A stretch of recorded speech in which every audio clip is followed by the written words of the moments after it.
So what are you all drinking? I have a Dino Sour Blackberry Sour Ale from Philip Brewing. Are the sours a little like lower on the carbs? I don't know. I just like them. Okay. I'm only having 2, so I figured I could get away with, having a proper beer. Okay. And I really like blackberry sours. Like Dino Sour is really good, and Dead Frog has a really good blackberry kettle sour. Are there any sours that aren't endorsed by lizards? Or cold-blooded vertebrate? Yeah, I think.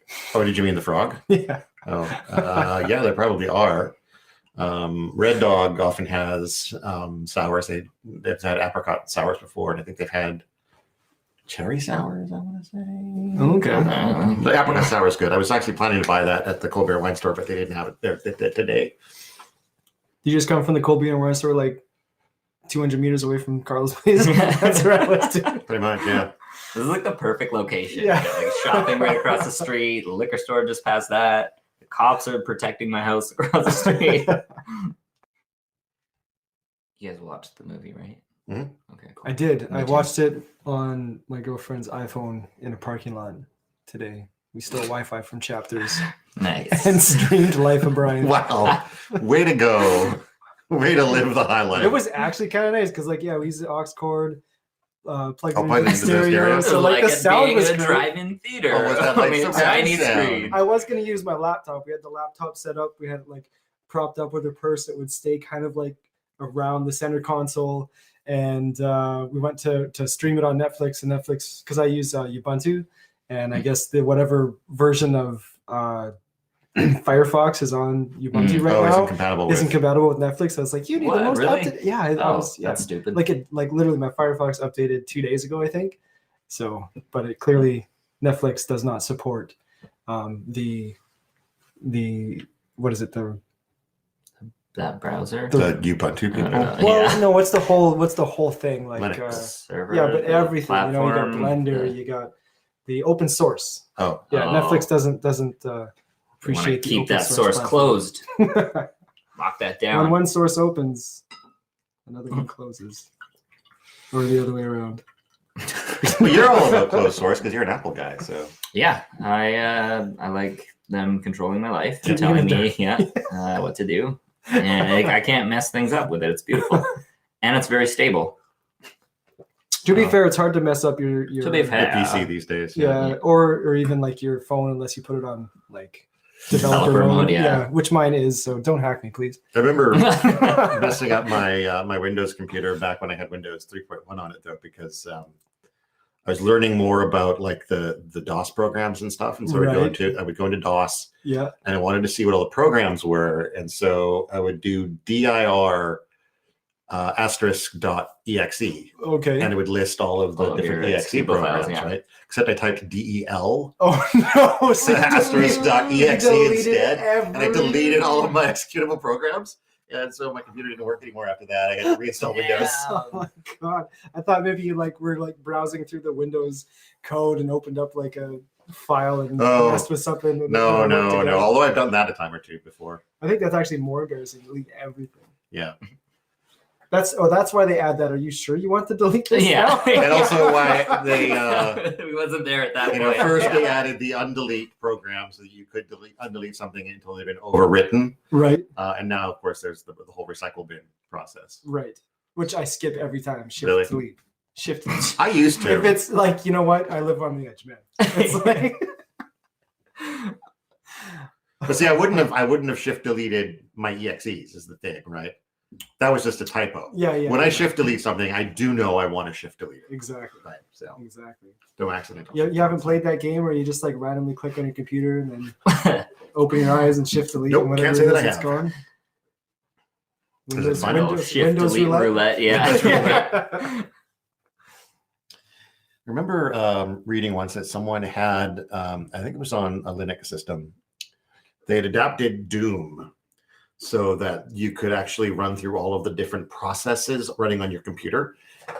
And they would show up as monsters in Doom. And so if you wanted to shut down a process, you could you would just shoot it in the Doom engine. It's a way of managing your Linux system.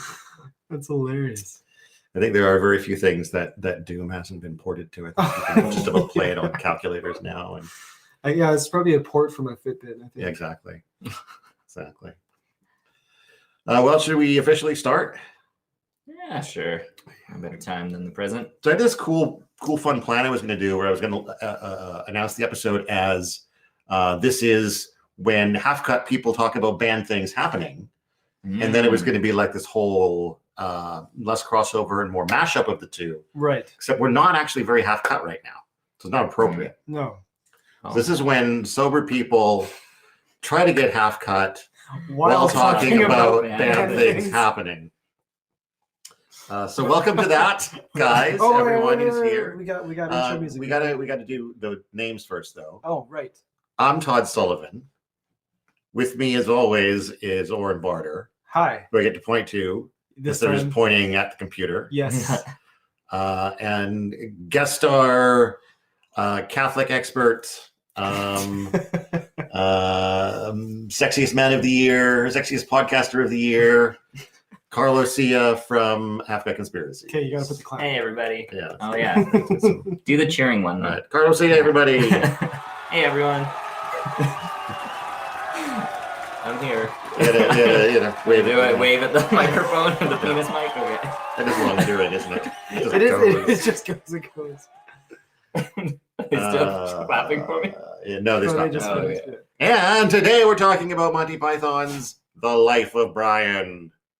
And by the way, the intro music is just playing from an older episode of Half of Bad Things off my phone into the microphone.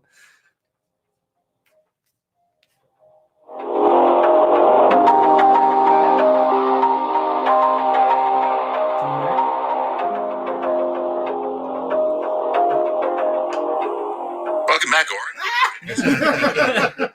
Welcome back, And Oren. then that's the rest of the episode. We're just streaming. We're just going to stream that old Yeah. episode, yeah. Yeah, this is a bit of a schmozzle here, guys. We showed up like 5 minutes before we were supposed to start, manically trying to get everything set up. We discovered that the uploaded theme song that I have in the Podbean live thing doesn't carry over to whatever computer I log into. It's only there on the one that I use, apparently, for some reason. I guess I know what to ask for next time Podbean asks for what can we improve in the future. No, all we had to do last time was complain about it on our podcast, and then they, Yeah, I think we got lucky with Okay, that. question though. Did you look at the uploaded files that you have stored in Podbean? Because I know you can, when you're uploading a new podcast, you can go choose a new file from your computer, So or it's usually just listed here under music. yeah, but click right? add music, and then your Oh, your uploads. uploads. Okay. If it's in there, yeah, Yeah, it's there in. you go. Yeah. All right, so let's try that again. Can I do it everyone. again? Yeah. Sure, let's do let's it. make. Can this I even- do the introduction this time? Sure, let's do that. And then add your outro. I should do that too. Yeah, might as well Well, while we're let's do doing it this. now. Like, let's just Be do it. like, right. why is my outro there? So there you go. We don't need to complain to Podbean. We just need Todd to learn how to do this. Sure. All right. Okay. Okay. And take two. Take two. Hang on, it's playing. Don't know It's why playing No, right it's now. not. No, it's No. not now. I Okay. turned it off. Hi there. Welcome to when people who try to get half cut while talking about bad things happening. Is that what we are today? Something like that. Something like that. My name is Oren Barter. With me, as always, is Todd Sullivan, Hi. and we're gonna do the cheer again because we have to. Of course. We've got Carlo Sia joining us today for this mashup. Was he the sexiest podbeaner alive? Sexiest pod beater in this room. I think before it was the Sexiest podcaster. yeah, alive, podcaster, but I guess we're just limiting me to the Podbean app now. But Yeah. I thank thought you. it was a more realistic goal. I don't even think that's realistic. Ugh. And if you hear a bell, that's my dog saying she wants to go outside, but she was just out there, so. she Oh, doesn't but get she's to go. giving Carla the stink eye Yeah, over I there. know. Holy hell. Yeah, I'm gonna take that bell away, Maddie. And then don't you get to say what we're talking about? Oh yeah, we're talking about the life of Brian, a Mel Gibson film. Today, it was really funny. I really liked it. It's been a while since I've seen it, and I was really, really glad I watched it again. Oh, we're doing the intro music now. That's when it's supposed to happen, yeah. You asked to do it again. Well, we decided to do it again, and then you asked to do it, so... And then I just talked over. Yeah. It's playing, so. Oh, We're so good at this, guys. we're so good.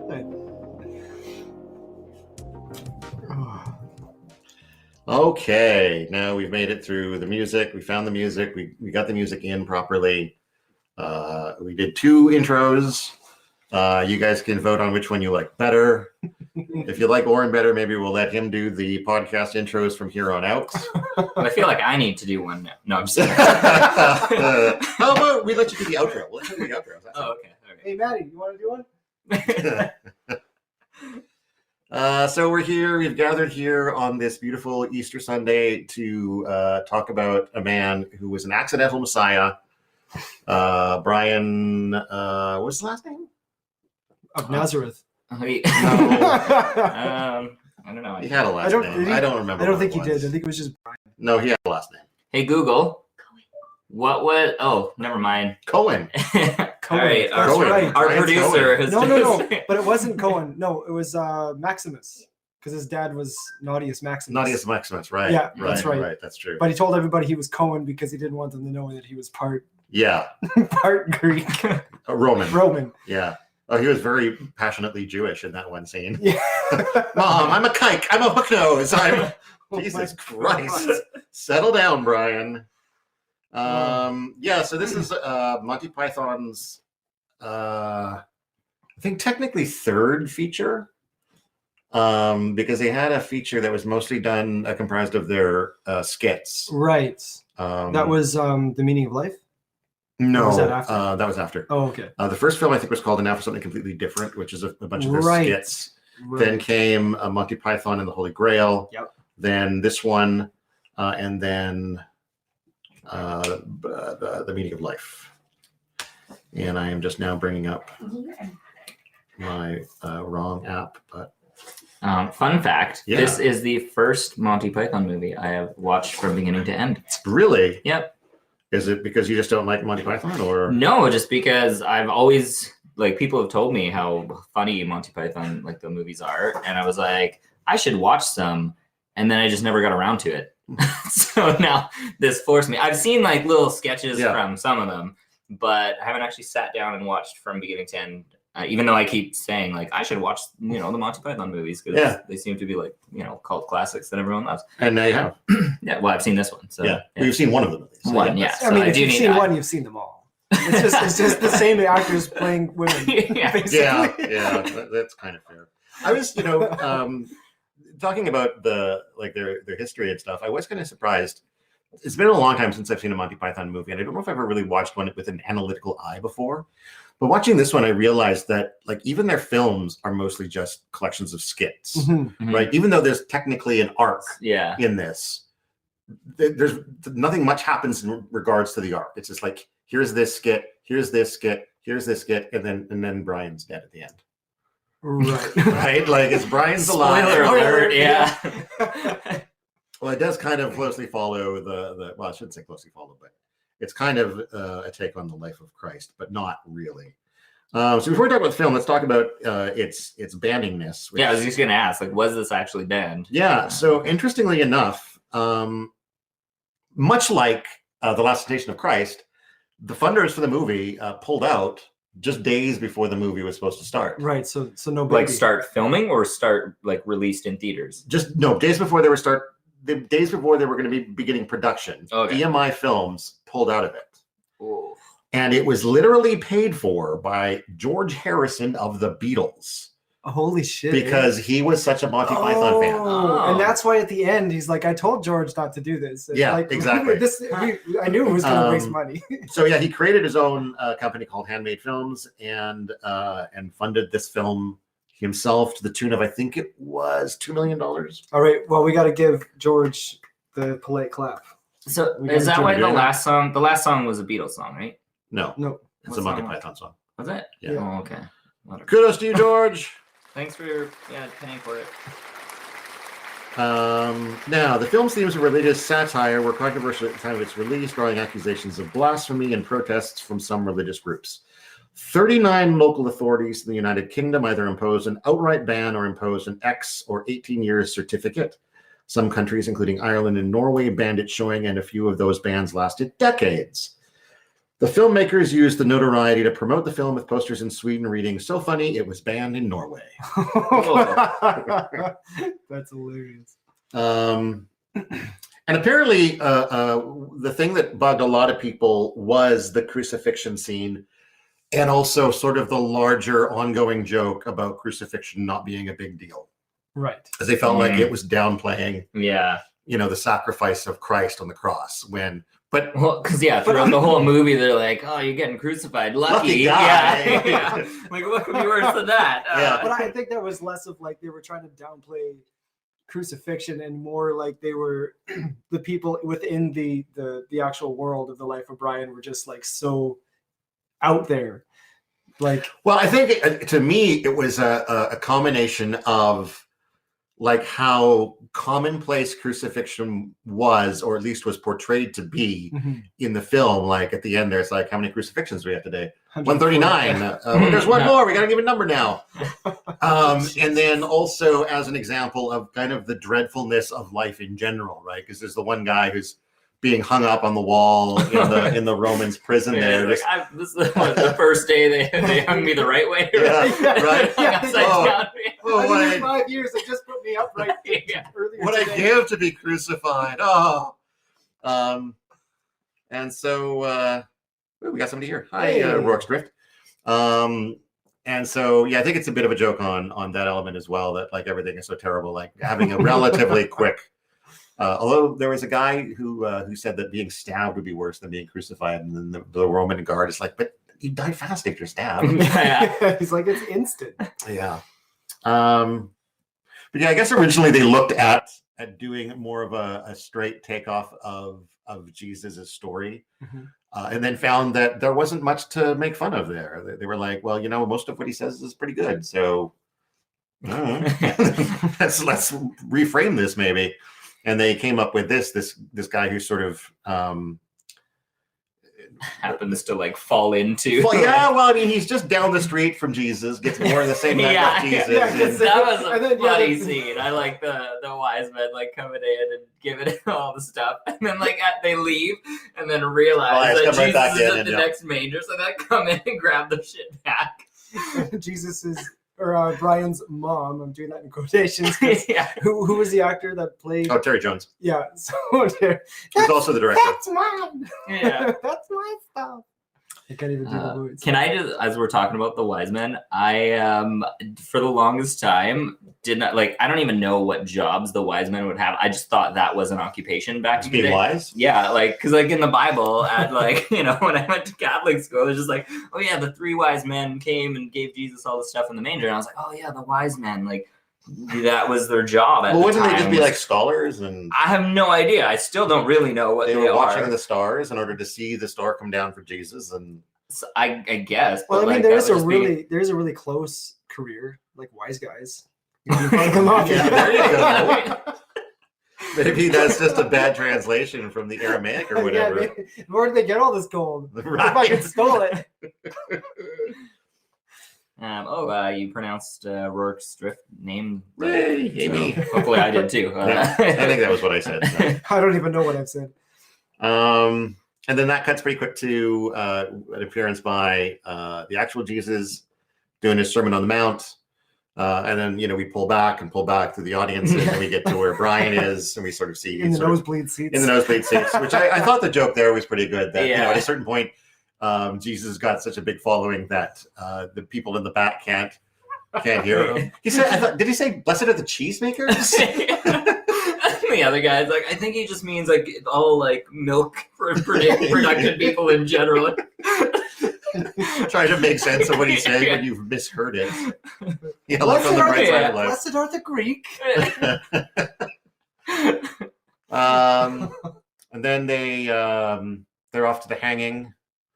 Or stoning, sorry. I just watched Cannibal the Musical last night. The hanging in my mind. The stoning.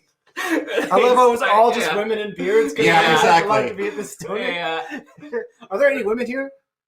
No. And every time they ask them, their voices are high pitched. Then very quickly they're. And then they end up stoning the guy who's like running it. Which again, you can see that's just another sketch. Yeah.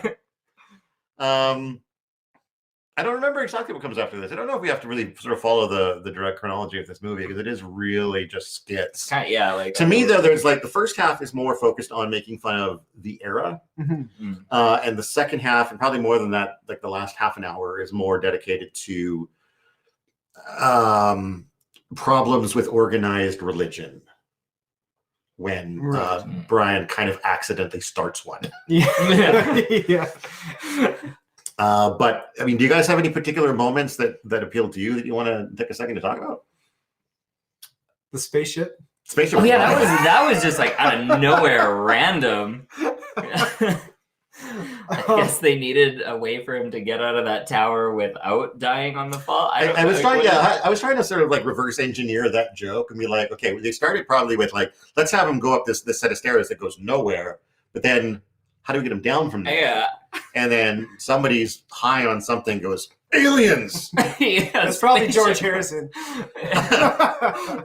But it was apparently the effect of the camera of the ship coming through was done in camera, and apparently it looked good enough that George Lucas, like face to face, went up to the special effects guys and like congratulated them after the film came out. Really? So, what? Yeah. Really? Wow. Okay. That's what I read, guys. Interesting. Well, if you read it, Wikipedia doesn't lie. Yeah. But yeah, that was crazy. And then the aliens, and then the crash, and then I thought, like, when I was watching that, it kind of felt to me like, you know, there's all these people in this one certain part of this one planet within this universe, you know, all worried about the word of God and who's the Messiah and what are we supposed to do and like what's the meaning of life and all that crap. And then meanwhile, there's something bigger. Or not even bigger, but like these aliens are running from other aliens, they're shooting at them, right? Like they've got their own fucking bullshit to worry about. Right. Like everybody's going through something. That's kind of what I took away from that. I might have read a little too far into it, but no, that makes sense actually. Yeah. I like that. Pardon me. I'm gonna grab a beer if that's good. Yeah, grab mine and mine if you don't mind. Sure. For me, do you want another Guinness? I don't have any more Guinness, but I'll grab if you want to grab me another one of those random beers that I brewed. Take a moment to grab yourself a drink there, audience, if you're listening, and if you have drinks to be had on this wonderful Easter Sunday. It did break. It sounded loud, but nothing broke. Yeah, I guess that's the half part or the half cut part that we're bringing to the episode is just constantly. I mean, you guys do drink. We do drink. But a bit slower, I guess, but yeah, I don't know. I think I generally drink at a pretty consistent speed no matter what I'm doing. What was the letters on this one? Not that I know what it is. 5.2 T 5.2. Oh yes, the good old tea beer. Oh, T 5.2. Oh, I was gonna pour it. What's that? TB? TB? Tuberculosis. T-bag? Oh, T-bagulosis. T-bagulosis.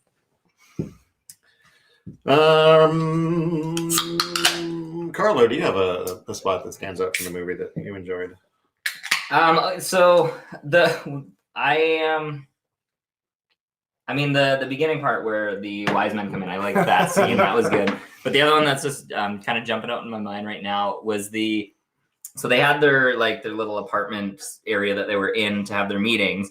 And I always like it was hilarious when they would get a knock on the door and they would like hide. But it was like so shittily. And then the one time when like the Roman soldiers come in and there's like a whole bunch of like the room is small and they show like I don't know how many soldiers go in there in an already packed room.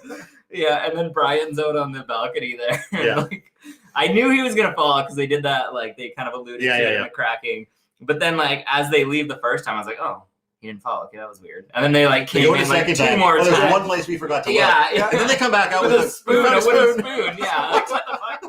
And then he falls. It was like, good job. Yeah. Well, and then that was kind of the part that really set off his like Messiah complex or whatever. When he falls down on the guy kills the guy preaching and ends up kind of taking over. Well, I don't know if he killed him. He knocked him into the I guess. Yeah. And then everyone like cheers. Yeah, I don't know. I thought that scene was pretty good. I liked it. Yeah, it was good. And I think he actually starts doing some of Jesus's teachings there. Yeah. And everyone's like, huh? What are you talking? Consider the lilies. Yeah. I don't know if that's a Jesus teaching, but no, I don't know. What about the birds? What birds? What are they doing? I don't know. But actually, like they're picking it apart, questioning. It doesn't make sense. I've got a real world thing to throw into that whole scene, like because it wasn't just him, and I think that was something that they kind of brought up was, Jesus, during the time of Jesus, there probably would have been multiple, people of faith. Oh, certainly, preaching to the masses, right? So like there was all these people yelling about fire and damnation and whatever. I mean, maybe it wasn't that, but there's this guy. I don't know if he's still there right now, but he was there about 45 minutes ago in Walmart in Kamloops. Oh, with a megaphone out of his car, pacing back and forth, talking about the vaccines and how they're going to alter our DNA. Oh God! And how you could look this up easily on Google. And I've seen so many Facebook posts about that. So, but this dude was like legit with a megaphone outside the. So if you guys are listening in Kamloops live right now, you can go check that out. And if you're that guy in Walmart and want to talk about COVID, well, don't call in today. But I've got another podcast. I think we have to do another maybe a part live 2 of I don't know, but. I guess maybe we should do it live. But I think we do need to do a part 2 on like COVID vaccines. Certainly, yeah. We were talking about timing that after I get mine, though. Right? Yeah, right. Yeah, so we can. I can talk about my experience of the vaccine itself and like. Yeah, and then talk about the side effects that you're getting. How the microchips have improved my vision, giving me bionic eyes. My buddy got his. Just side note here. My buddy got his, and he got it yesterday, and he was like, "Yeah, my arm kind of feels like it's burning a little." That was like the only thing that he noticed. So we'll see. In the next week, if he, I think that there is some pain associated with it, or there can be. Not. I mean, with any needle though, that's going into your muscle, right? Yeah. But that's another podcast. That's another podcast. I like a lot of the stuff that kind of starts with Brian accidentally starting the religion. The whole bit where, the woman, like he gives the gourd to the guy. Right. He doesn't want it. He doesn't want it. Like, he never wanted it. Can I have that? And go ahead. It's like I'll give you 4. And then you don't want to haggle? Barter? That was pretty good. Yeah. That was a good part. But he gives the gourd to the guy, and then when he runs off, the woman proclaims it the holy gourd of their Messiah. And then when he drops a shoe, somebody else thinks the shoe is the sign of something. Right. And it's this idea of how once you've been, once you have that following, anything you do will be misinterpreted. And it makes you look at the things in the Bible and go so how much of this stuff was maybe an example of this guy just trying to go about his life? And other people were like, man, he gave me bread. You know what he said? He said it was his body. Isn't that fucked up? And then the guy that was in the hole that was wasn't talking for 18 years, and then he's mad at Brian. Yeah. He's like, he made me talk after 18 years. And they're like, what? It's a miracle. Yeah. But I want to take it back just a step here. So we were talking about how when he was talking about the lilies and the birds, everyone's like, what are you talking about? You're crazy. You don't know what you're talking about. And then as soon as he felt like he was out of danger and he could hop down from that spot and he just wanted to get on with his life, get away. They're like, what were you going to say? Oh, it doesn't matter. Is it a secret? Yeah. Right. As soon as he stopped talking, that's when people started listening to him. Yeah. But before that, they were picking everything apart. Yeah. And then he has the whole crowd chasing him down the street. And then that bit where they lose him too, and they're like, "Oh my God, he's been lifted up to the sky. He's in the heavens. No, he's over there. Oh, there he is. Yeah. I liked a lot of the bits of this movie. They did a really good job. And from what I hear about Monty Python's work is all of the movies are similar. Like you said before, you watch one, you watch them all, but they're all have that good comedic timing. Yeah. Their punchlines are generally pretty silly. Yeah. Not a lot of biting humor. I like the language humor about Brian writing Romans Go Home, and the guard comes up and gives him a fucking lesson in Roman language. Conjugate the verb. Yeah, it's actually hilarious. I don't know if you guys are big Monty Python fans, John Cleese fans. No, John Cleese. Yeah, he's got some good stuff that I've seen. But. John Cleese has an autobiography book out called So Anyway, and if I don't know who's listening to this, but maybe you guys, if you have a chance, if you find it, read it. It's so fucking funny, and a lot of the things that come up in Monty Python skits. I mean, he wasn't the only writer, but you can definitely, after you've read that book, you can kind of tell which ones were See his. where he That was kinda- definitely one of his. Yeah. A lot of his humor comes from his time in boarding school. So like Gotcha. all that kind of teacher or mentor mentee sort of that, and the one with the stoning too, where he's like trying to like, you know, take control of the whole situation and all, like by like doing the thing that he's telling people not to do, kind of a thing, right? So That makes sense too, because he's the one who's in those scenes, right? He plays the guy doing the stoning. He plays the Roman guard giving the lesson. I also liked Michael Palin as the leper who's been cured, so he can't get money anymore. He's like, yeah, before he even asked me, he cured me and he took away my life. Right, exactly. He's like, and then Brian was like, there's just no pleasing people. That's what Jesus. As he would after something like that. Yeah, so I mean, all in all, it's a fun time. Really, not a lot there to be offended by, unless you're going to get particularly butthurt over some mockery of being crucified. But even then, you know, the real joke at the end is like, life is fucking dumb and we're all going to die. So do it with a smile on your face, whether you're on a crucifix or not. You know, and the ultimate joke there at the end too, with the guy who has been going to the crucifixion and joking the whole way along, right? He gets up to the guy's who's like, you know, crucifixion, first row on your left, line up, one crucifix per person. And the guy comes up, he's like, no, it's freedom, actually. They said it could be free. No, I'm just fucking, it's crucifixion. And he gets out there and he's crucified and he's still making jokes. And when they come up and say like, okay, Brian can be released, he's like, I'm Brian. And then everyone else is like, no, I'm Brian. And they're taking him down. He's like, no, man. I'm just kidding with you, but they still let him out anyway. That was good.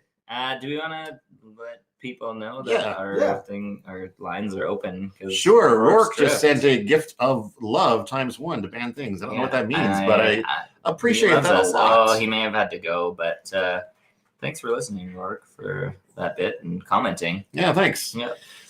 We are taking calls if anyone wants to ring in and chat with us on Monty Python's The Life of Brian. I feel so out of the loop. Like, you guys are staring at this screen. You know how many people are there. I'm on the other side. There's not a whole lot of movement on our chat. But Rourke's Drift seems to be enjoying the episode. Nice. He must be a Monty Python fan. So. Nice. Yeah, he's clearly not a band things fan. Maybe he is now. Maybe. Maybe we've got a convert. You never know. He did send a love ×1 thing. Yeah. So, but yeah, if you're hanging out in there still, if you want to give us a ring, chat about Monty Python, Life of Brian, or the Monty Python films, or the religious things. Whether you think we did just talk about the Last Temptation of Christ a couple of days ago, so we could talk about that as well. If you can tell us your favorite Easter Bunny conspiracies. What's your favorite chocolates? It's Easter. Everyone eats chocolates on Easter. This is for you two, not the audience. I can't really eat a lot of chocolate. Carlo, not, that was insensitive. Well, he's got beer that's made especially for him. Like, do they not have chocolates? Well, they do. Not really Easter chocolates, but there is a good selection of diabetic candy I can get at the grocery store. They've got gummy berries that I can get. They've got really good dark chocolate and peppermint discs. And then Werther's has some good chocolate caramel hard candies. So Werther's, yeah. So yeah, I got some good choices for like sugar-free candy. Nice. And hey, Glenn. I mean, for Easter, for non-sugar-free candies, my big thing is kind of chocolate peanut butter is a good combination. Yeah. So like anything Reese is really good. Like, and when I am gonna like binge out a little bit with my daughter, we'll sometimes get those. It's 2 per pack, and it's like a big fat Reese cups with Reese pieces inside of the peanut butter in the cup. Yeah. That's a nice decadent treat. We just had Glenn join the conversation. He said, "Hey guys, hey Glenn, welcome to the party. We're just talking about Easter chocolate or chocolate in general that we like. Yeah, Oren, what's yours? Your weakness, your vice? Kinder Surprise. Kinder Surprise. Because I like white chocolate. I like milk chocolate.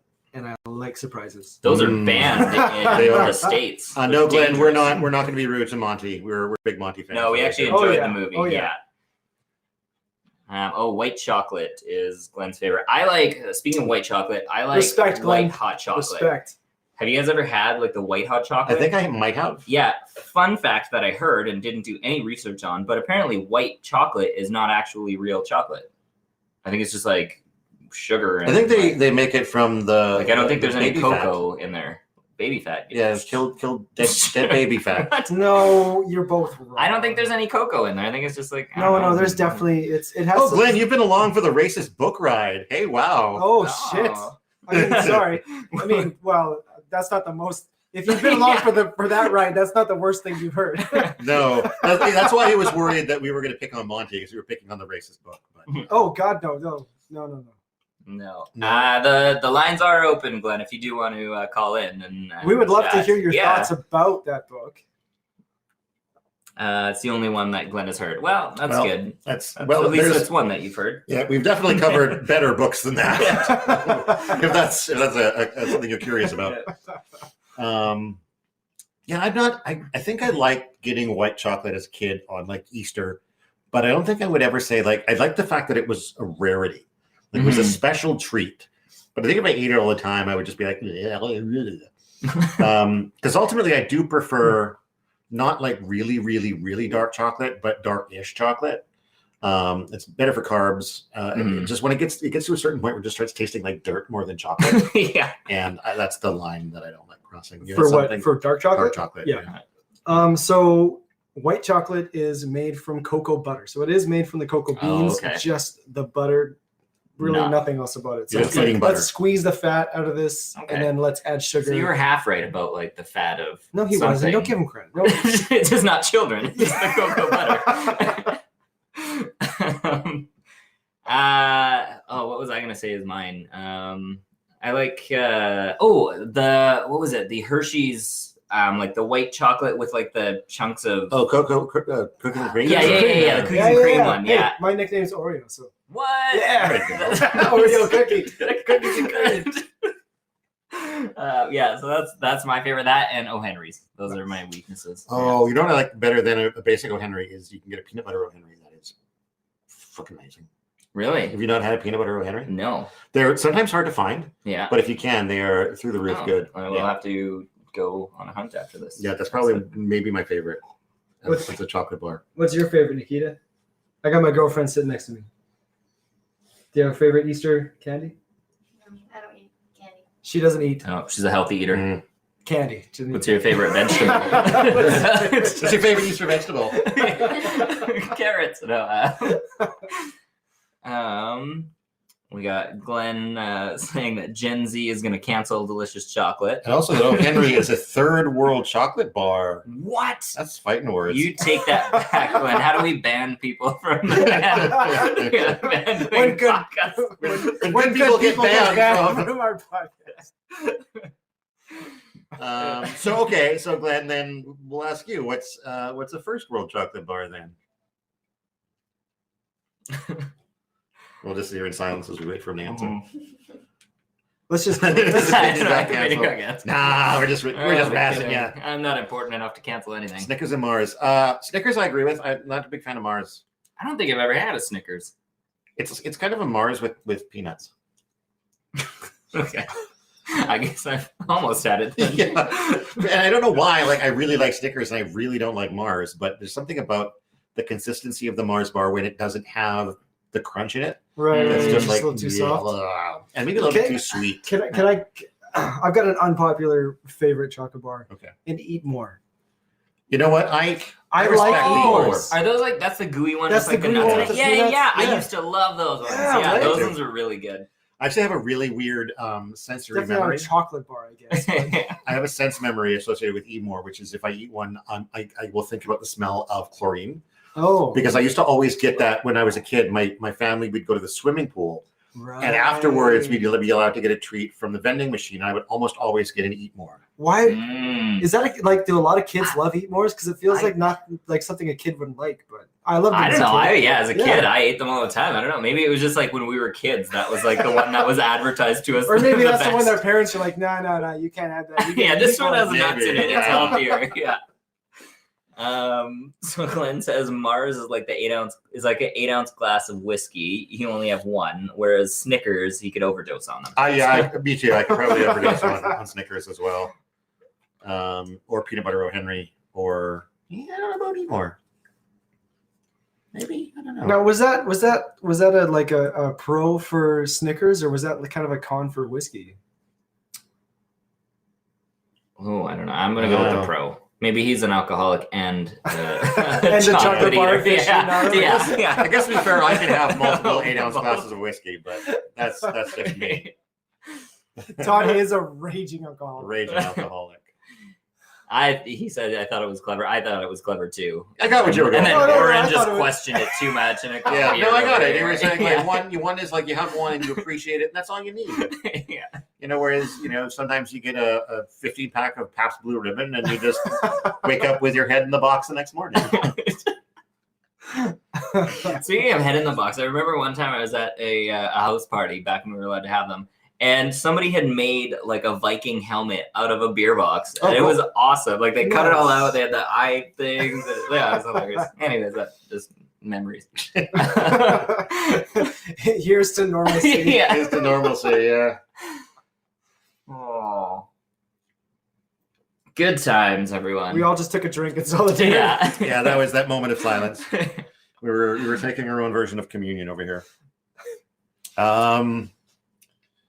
We're coming up on the hour. Any final thoughts or comments on? No, we're having. Well, yeah, I think we're all having beer. Yeah, we're all drinking beer today. You weren't here for the beer introduction, so we'll do that again. I'm drinking a blackberry sour ale called Dino Sour from Phillips Brewing. I started with a Guinness, and then I moved over to a homebrew that I don't actually know the name of. And this one doesn't actually taste that good, but it had what did it have, like 5% alcohol or something in it? 5.2. Yeah, 5.2. So it's a little more than a weak one. Yeah. That's all right. It's a I'll it's a get through the Canadian bottle. beer. It's a Canadian Yeah. beer. Yeah. Choke Well, it I down. started with a homebrew, which I think was the same one, and I thought was delicious. So, Did you? Oh, you can what? have the rest of this. And then I'm going for a Holston Premium. Interesting. I don't know if I've had those before. Yeah, it was like $1.99, so it was like for a tall can. I was like, yeah, Oh yeah, good price. fuck me up. So My dog's just going behind the couch. What the shit? Addie, you're weird. um, Anyways. so favorite parts of the show. There was. Can you come back to me? Because there was one thing I wanted to talk about. Sure, I yeah. can't think of it right now. Can we come back to you? Yeah. We're listening to you Like, right It's now. like, it's, or- like yeah. it's like when the waiter comes back and they're I like, like how "Are you you're the ready one to that, order?" And I'm like, "Oh, I haven't even looked. Hold on." Like, you're just the give one me that another brought minute. it back to that. And then you're like, just come back to me. Like, we weren't even there, but okay. Glenn says, I'm finding drinking small batch beers is becoming a common thing on here. You mean like Podbean or like on our podcast in particular? Because that's probably true. For both. I usually try to pick up some kind of a small batch beer when I sit down and do the podcast. Support local, right? Podbean in general, interesting. Oh, okay. Maybe we've got the right platform then. If Podbean is the home Yeah. of people who enjoy microbreweries. It's the hipster. I am platform. going to be doing another batch of beer on my own, not with the group that I do it in the garage. So it'll be like actually legit good beer. But yeah, I'm going to do that. Oh, shots fired, man! Well, no, I mean like this What one. if- is what if like, they we're listen to this experimenting. podcast? No, they don't. No, I mean like in general. Nobody it's good. listens to this podcast. But like so we're learning as we're doing this. The first time we like fucked up like 3 of the batches, and so that's why I'm kind of not sure if this is the way the beer is supposed to taste, or because we accidentally like overboiled it or put in the hops at the too late of a stage. Or what. So it's like making beer is a science. It's super finicky. So I'm That's yeah. why I just drink it. Yeah, well, Yeah, exactly. This other one, I'm going to one of those like brew places, so like they I basically do everything. I and appreciate the just have to science of can it. tasting it. Yeah. So, anyways, I am going to be doing that soon, so I'll have some new brews that we can try out. That, Cool. Should be good. Nice. But you, can we come back to you now, or have you not looked at the menu yet? I'm One more minute. Do you have another part of the movie that, or just any Monty Python sketch in general that you? No, but you know what I will do? I'm going to take a second to shout out another podcast that I do with a friend of mine that I don't mention enough on here, and I really should because it's a fantastic podcast called Mysteries and Madness, which is it's hosted by Dave Colbine and myself, and it's basically a radio drama where we write the story in the process of playing a role-playing game. We sit down and we record our session playing a game called Cthulhu Confidential, and that recording, that conversation, that back and forth ends up getting converted into this radio drama with, I'm not even kidding when I say it maybe has the best audio production on any podcast I've heard anywhere. It is through the roof. It is similar to Glenn just asked if it's similar to Fate or D&D. It's not as role. I haven't played Fate, but I do know D&D. It's not as role driven as that. There are some roles, but it's more about the conversations, and the DM is encouraged to help the player along. Like the idea is that it's not an interesting story if the detective can't solve the mystery. So if you need to take his hand and guide him a little bit, that's okay. You don't want to have these game-breaking moments of you roll on a die to lockpick something and you just can't get in to discover what's behind that door. It doesn't make for an interesting story. And so the game is more built on the side of making sure that there's an entertaining story that happens. And then anyway, Dave takes all of our audio and edits it and mixes in tons of Foley and music, and it's got to be listened to be believed. The amount of work he puts into it is crazy. How many hours per episode, roughly, does he put into it? It's more than 20 hours of editing per episode, easy. It's pretty, the production quality is pretty amazing. Oh yeah, it's all licensed music. Absolutely. Makes this podcast sound like shit. It does. No, it does. Not even joking. Yeah. He's actually got Patreon supporters. He actually does. Yeah. It's all right. Half-Cut doesn't either. So. Shots fired. Yeah. But I'm ready to order. All right. This is kind of maybe a little off the cuff at this point now. But the guy who played Caesar. Yes. With the speech. Oh, yeah. Could you please just... I was so upset because he was so inconsistent with his speech impediment. Yeah. It drove me bonkers. That was the that only too. part of this movie where I was like, oh, come on, man. And for my taste, I just didn't like the joke. Yeah. I didn't, he talks funny. Oh my God, that's hilarious.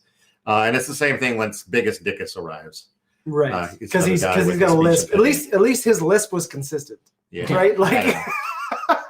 I think that one just bugs me. I think maybe because from a modern sense, because you look at that and there are people who have speech impediments and it's not their fault. It's not funny for them, and it's not really something to laugh at. And I guess maybe I'm having a woke moment here of looking back on a film from 1979. Okay, but I got another point to make. Not really about that. I'm going to interject again. You both looking at me like, you better have something good. Better be good, yeah. But because I was wondering about the age of this film and that whole scene with the People's Front of Judea and that whole gender identity scene. I meant to talk about that too. Yeah. The funny thing here, I think, they very nearly accidentally ended up in the right position in that scene. Yeah. But I don't think they meant to. No. I think the guys who were he should totally, we're going to fight for his right to have a baby, even if he can't have one. Those people are meant to be the butt of the joke in that scene. Right. But viewed from a 2021 perspective, I'm watching this going, it's like the other one. This is very nearly well, I don't know if trans friendly. You know what? I don't know if they were trying to be transphobic or not. I think because they continued to call him Loretta throughout the film, but maybe that was supposed to be a joke.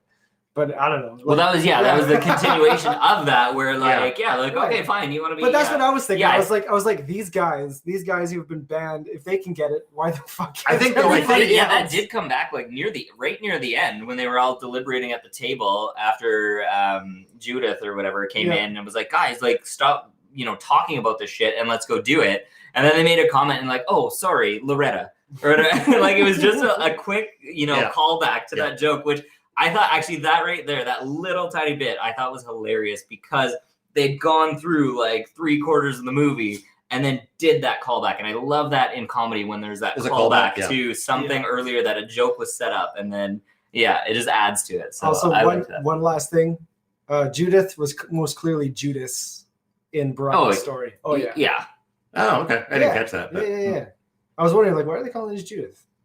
And then it made sense. They didn't turn him. Oh, yeah, she gave him up. She was like, thank you for, or no, she was like, you're gonna be a part of this revolution, right? You're gonna make everything we're doing make sense, and he's like, I love you, and she's like, thank you for being the Messiah, and then he's like, wait, what? I don't want to do that, and then later she's like, thank you for being our martyr, right, yeah, right, yeah. Kind of, maybe she didn't really give him up, but. Maybe she I guess in this movie's version, she is with him when he gets captured. So there's apparently a couple of jokes that were cut. One recurring joke was about the that Suicide Squad that showed up at the end. Oh my god! And part of the reason that was cut is so basically the joke was that these were hardline Zionists, and they were all dressed like Hitler. Oh. So the idea is that they were comparing, the Zionist, that kind of hardlineism with like the hardline Nazis. And there's some debate about whether it was cut for that controversy or whether it was cut for pacing. Mm-hmm. Mm-hmm. But either way, that final scene where they show up and they just kill themselves. Right, the crack Suicide Squad. Yeah. Like, oh, Brian's getting rescued. It doesn't make a lot of sense. It was still hilarious. It was. It just doesn't make a lot of sense. But they had to keep it in there at the end because apparently there were continuity issues with the fact that you could see their corpses at the foot of in all the other scenes. And they were part of his last song and everything. Yeah. So you couldn't really do much about that. But that to me, I didn't really understand why they were there, but okay, that makes sense now. Yeah. So I think we're gonna get pretty close to wrapping it up. Unless anybody wants to give us a quick call in here, we're past the hour mark, or just at the hour mark for when this actually started. So last call are for our lines. Our lines are open. If please call in. Glenn, give us a ring, or it's a long name. Yeah, I was just looking at that too. Morteza Hassanian. Morteza Hassanian. Even if you want to call in and correct us on how to pronounce that. If all you want to do is call in and tell us how to pronounce your name. Yeah. Go ahead. Where is it? That's right there. Yeah. Oh my god. Glenn says, poor guy, I can't imagine having to learn to spell his name. You're talking about the person that just came in? It's super easy because he spelled it for us, Glenn.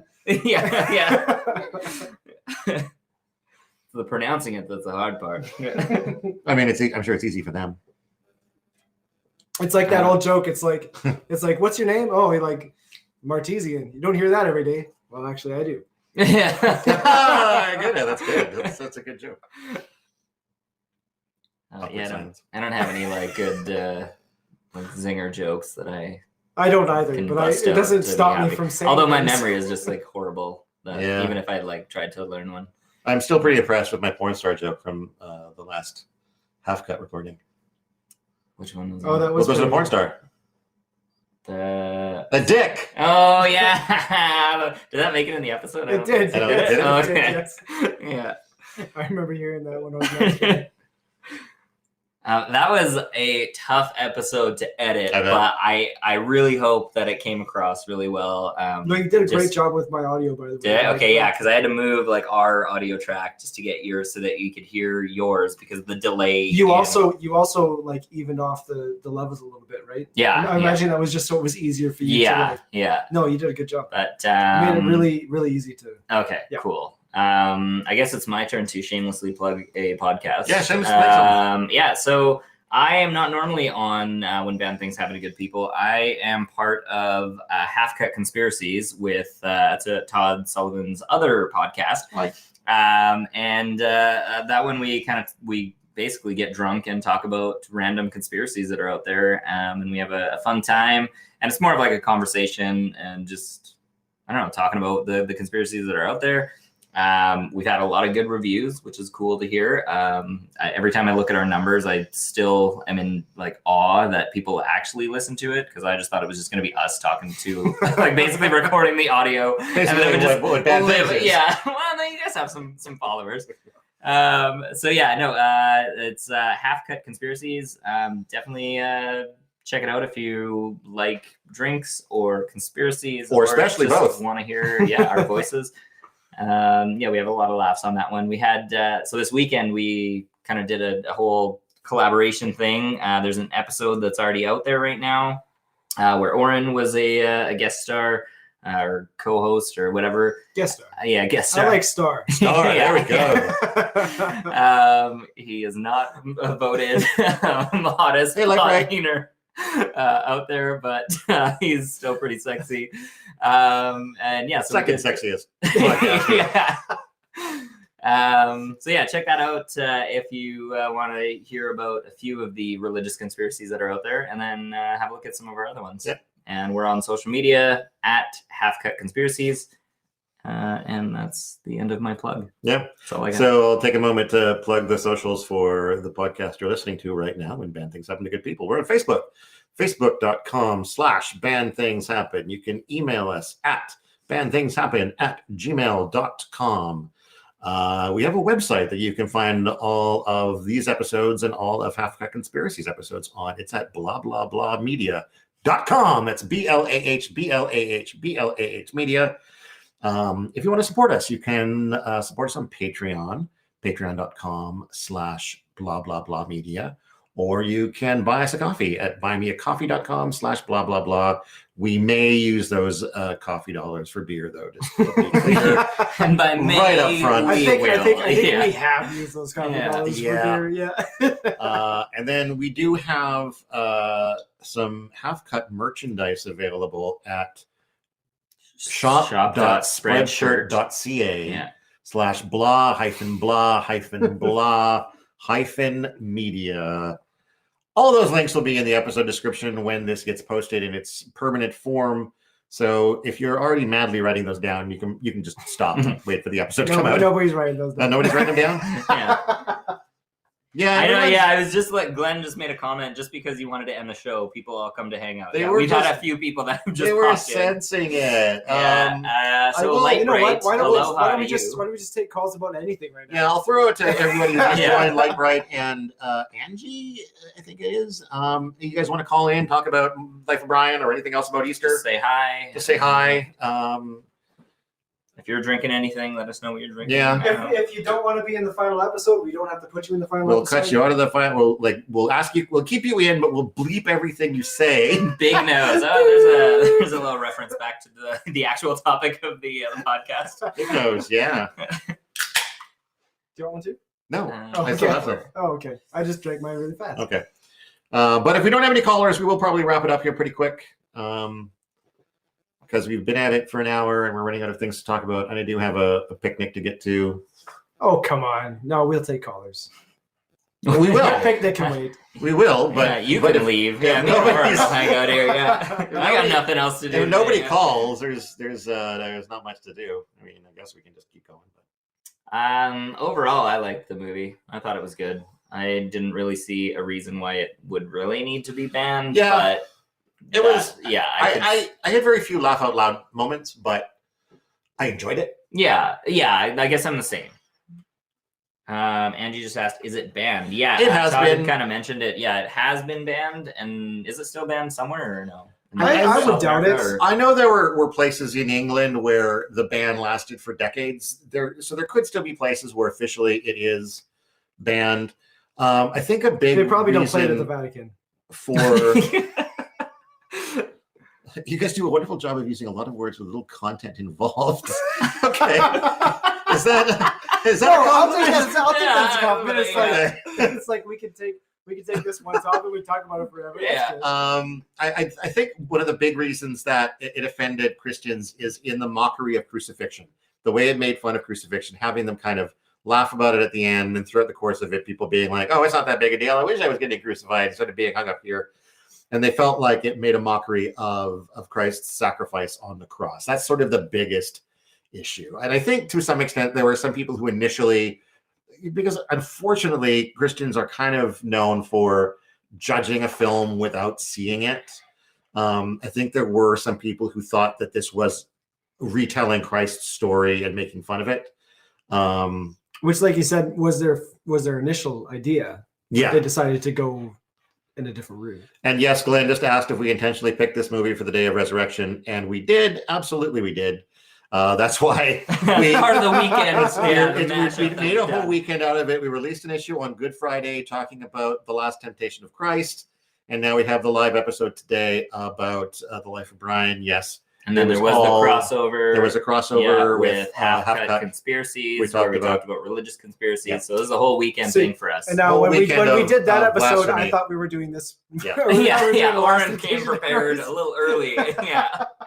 And then you also watched which Mel Gibson film? The Passion of the Christ. Yeah. So no, I don't think I didn't talk about because I don't think it's been banned. That one should be. No, I don't know. I watched it when I was like maybe, I don't know, 12, 13. I haven't seen it. You know what? I haven't watched it for being like, raised Catholic. I haven't watched that one, even though it was like a super huge movie at the time. We did Dr. Seuss a week ago, Glenn. Go into one of those religious shows and say you're having a movie night with that and see if they would care to join. That was Angie's comment there. Yeah, I don't think this one, I think a lot of like modern churches, I think like their youth groups or whatever, I think they could laugh at this one. I would say the Last Temptation of Christ, I think they would still probably have an issue with showing that one at like some sort of religious when I was thing. Googling the life of Brian to get some information and trivia on it, I just read that quite recently there was a church that screened it at a local theater as a fundraiser. And there were some other churches that were criticizing them for it. Wow. But they went all out. Like they had women in the audience with the fake beards because women weren't allowed at the screening. That's so hilarious. They turned it into a big thing. They totally embraced it, which I think is beautiful. And kudos to them for being able to, have a little laugh at take one on the chin. Take one on the chin. I feel like you have to do that, really. If you want to, stay relevant and engage the youth, like you have to make fun of the situation, or at least embrace it and make it your own, like reclaim it, right? So I don't know. I think it's a great idea. And I mean, at one point it was the norm, right? Like it was the majority who believed these sort of things. Maybe not so much now. I think it still is in North America. No, definitely not. The numbers are going down. They're going down, but I mean, the Christianity is still the majority.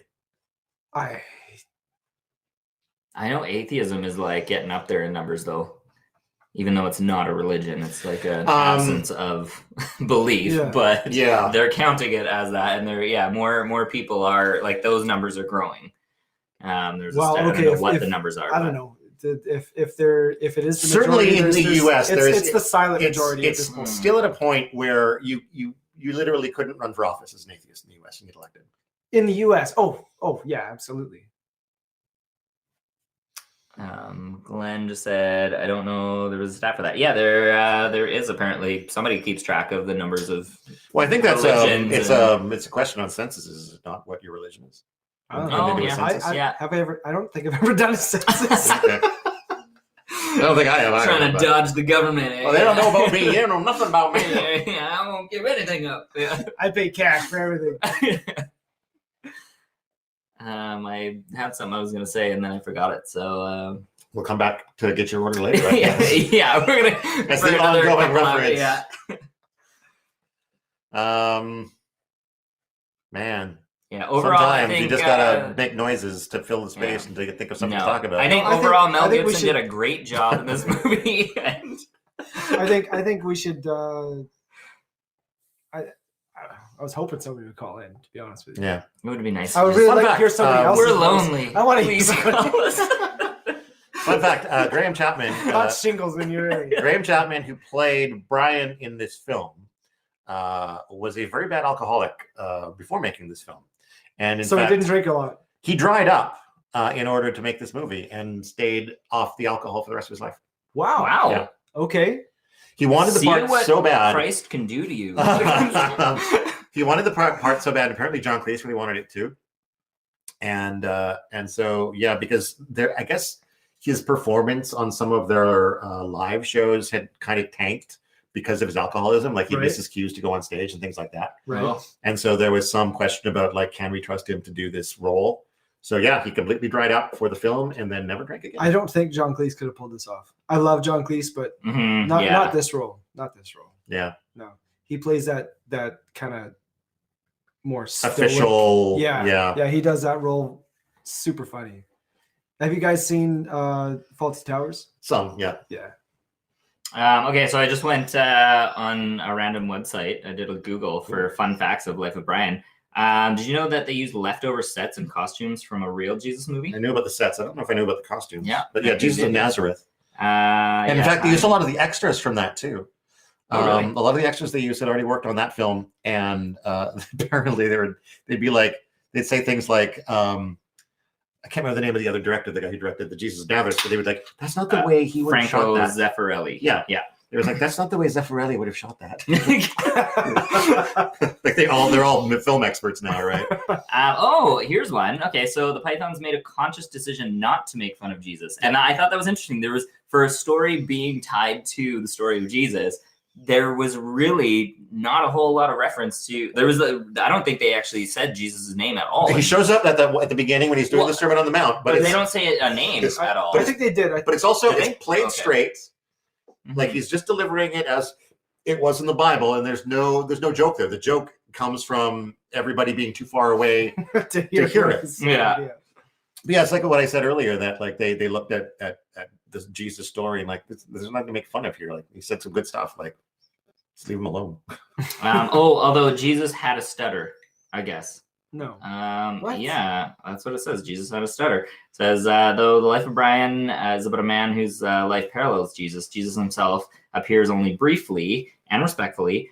According to Terry Gilliam, Kenneth Coley, the actor who played Jesus, had a terrible stammer. Oh, okay. In real life, that cleared up when he was reciting dialogue on stage or in front of a camera. Okay, so the actor, this is very misleading. It's like one of those clickbait titles. But what if you clicked on it so well, part of this, yeah, I was ready to spew some false facts. So the actor had, I guess, a stutter, but it was cured by being on camera. So, wow, that's pretty impressive. Yeah, that's interesting. I mean, if ever there was a time to cure a stammer, it would be when you're being recorded. That would be interesting, though, like being in a, like you go for a casting call, and you've got a stutter, and you could do better if only there was a camera that was filming this. You're like, can you just film? Yeah, just put a camera in front of me. Well, I mean, a lot of casting calls, they will film you. Yeah.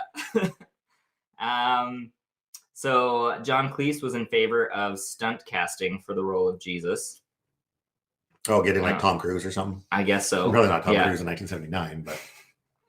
Oh, yeah, Kurt I guess, Russell. yeah. He said, I thought that on the poster to have the words "and George Lazenby as Jesus Christ" would be something that people would Right.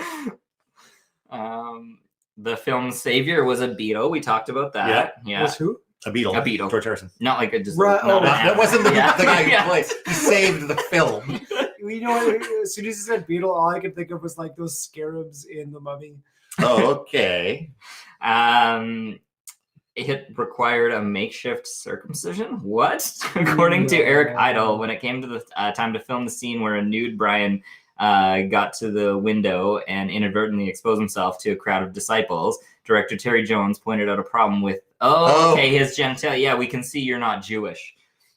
So that's why. Did they circumcise him, or did they just pull his? They probably just like faked it with like prosthetics or something. This is a good point. Brian was definitely would definitely be circumcised, and Chapman was not. Chapman's solution was to summon not a rubber band, which he used to help make him look. Oh wow! So they used a rubber band too. Wow. Okay, all right. That's some IMDb trivia right there. Yeah.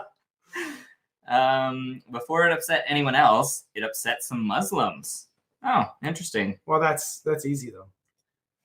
Why do you think? that the Muslims would be upset I don't know, about. they're upset about a lot of things, aren't they? It says, for the aforementioned window scene, the crowd was made up of Tunisian extras. Oh, because the film was filmed in Tunisia. Okay. Yeah, almost okay. all of them Muslim. To see a Oh. naked man other than one's husband is a no-no for Muslim women. And Chapman later recalled, when I flung open the shutters, half the crowd ran away screaming. That had a profound effect on my psyche. I guess.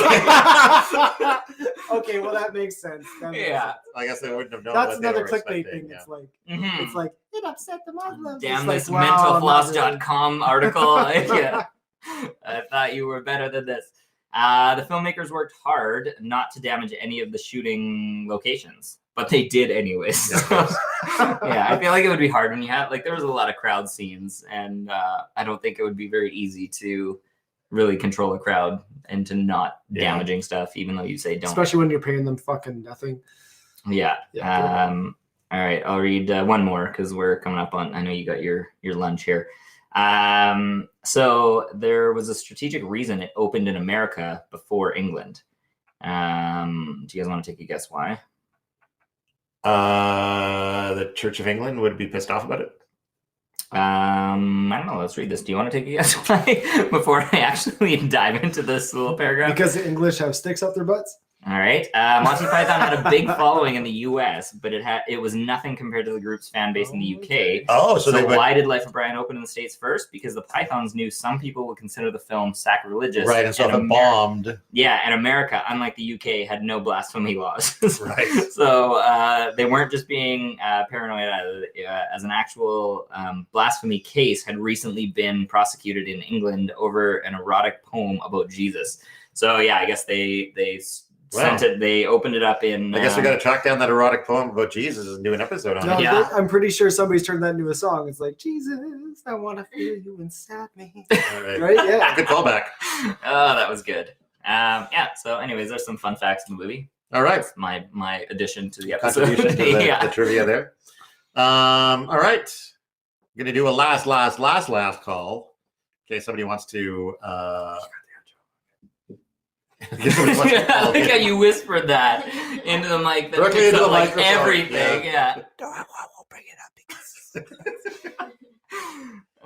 You subjectively whisper into the ears of our listeners. But I'm guessing that we're not going to get any callers at this point because we haven't already. But thank you for coming and listening anyway, everybody. Glenn, thanks for chatting. Angie, thanks for hanging out. Who am I missing? I don't know, Marchese. click on this right here. Oh. I'll show you who's on right Oh, now. there you go. Marteza.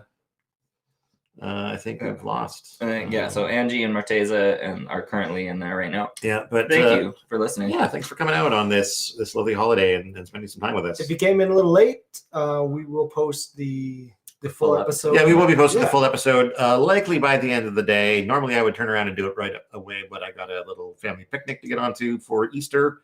But yeah, thanks for listening, and hope to see you guys or have you come and hang out with us again next time we do this. And Carlo, thanks for being here for this special, exciting Easter crossover event. Yeah, thanks for having me. This was fun. I enjoyed it. Having a drink. It's great to meet you in person. Yeah, officially. Yeah, Yeah. we've talked over the mic before, and like I've heard you in my ear, but this is the first time seeing you. So yeah, thanks for coming over, being in my bubble. Yep. Yeah. And Don't worry, we're all being safe over yeah. here. Everyone, we're all apart. So. And to complete the trifecta of everyone getting a chance to do an intro or outro, Carlo, let's do an outro. Okay, I haven't practiced your outros, and I forget what they are. So what's the? Make it up. Come on. Make sure you I know, read a fucking book is I like that line. tell everybody who we are, what the name of the podcast is, and then what our sign off is. All right, we've been Banned Things. Thanks for tuning into this episode of Monty Python, Life of Brian. I'm thanks to Todd Sullivan and Oren Barter. Hi. And, hey, how are you guys doing? You guys were great today. I've been Carlo Sia. And yeah, you've been listening to Banned Things.